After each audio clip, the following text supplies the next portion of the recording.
Stork changed their ingredient composition, eliminating buttermilk, and for most part I've had no problems, except my recent stork margarine cakes appeared with greasy bottoms, a persistent concern raised by some fellow bakers, causing them to switch brands. For me, the answer was always to test and adapt, so this is my adapted vanilla sponge cake recipe made from stork. The original recipe linked up here is fine, but I have updated it slightly to help solve the issue of your greasy bakes.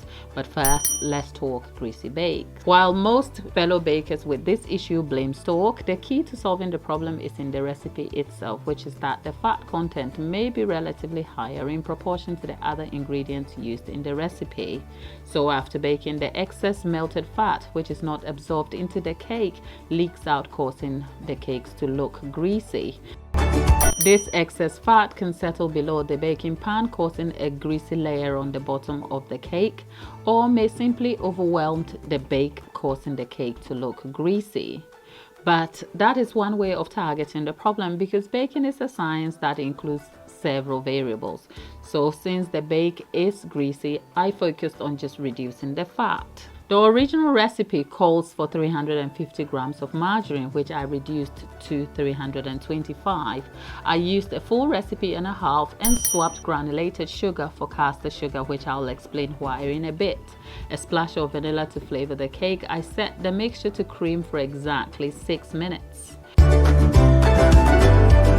On this stand mixer, a medium speed of 3.5 is best practice. Other mixers may vary, so please do check your mixer for your preferred speed. Details of ingredient list, notes and extra information is in the description box, so please do check that out. 3 minutes in, I stopped to scrape the sides of the mixing bowl, and at 6 minutes the sugar and margarine creamed mixture looks pale, which should slide easily off a spatula when shaken gently. This is the consistency you want.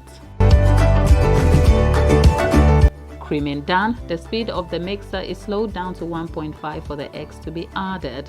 The eggs must be added slowly to allow for mixing into the creamed mixture, which is now an emulsion. Notice here the eggs are literally added in batches. Eggs done, I raised the speed of the mixer for 20 seconds and it's time to add the flour and milk. I'm using self-raising flour, which is popular here in the UK. It comes pre-mixed with raisin agent, so stops me having to add any baking powder or baking soda. If you have no access to self-raising flour, please consider a recipe that may require the use of plain flour together with baking powder or baking soda.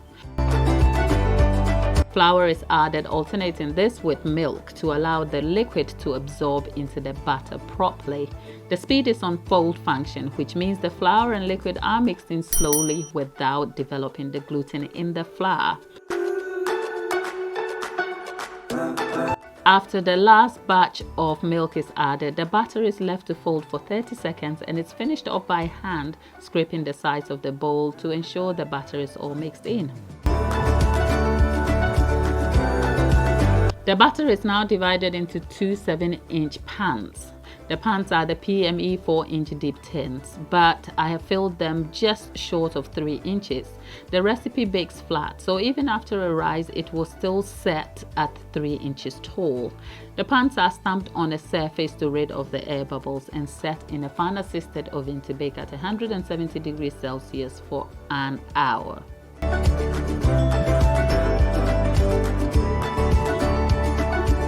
The cakes are done now and you can see how delicate these are on the sides. Even though they look brown, the crust is soft and tender, a difference I noticed from the original recipe. Even better, there isn't any greasy bakes inside. I wrapped these up to chill in the freezer for a few hours, and here are my thoughts. The freezer had no bearing on the cakes, as the intention was just to cool the cakes quickly and not freeze them, so I'll consider the cakes still fresh. If the cakes were frozen, the grease would have set, causing a dull look to the cake with a tough looking crumb. Slicing through the cake is easy thanks to the tender crust, a better outcome from the use of caster sugar rather than granulated sugar. In the past, I've used granulated sugar, which has led to caramelization and tougher crust. The cake itself is not greasy, with a lighter, tighter yet tender crumb. The bottom reveals a moist cake when the paper is peeled off. slicing through the bottom layer. The even texture of the crumb runs through to the bottom, showing a wholesome cake rather than a thick layer of grease-filled cake. Additionally, the cake baked flat, but I'm going to trim away the crusty bits on top just to reveal a clean crumb. In short, here's a recipe that solves your greasy cake problems, so feel free to try it out and let me know what you think. There is a similar video of my updated red velvet cake recipe made from stork, which is super easy to make with foolproof tips and the quantities listed for you to check out. I'll see you in my next video. Thanks for watching.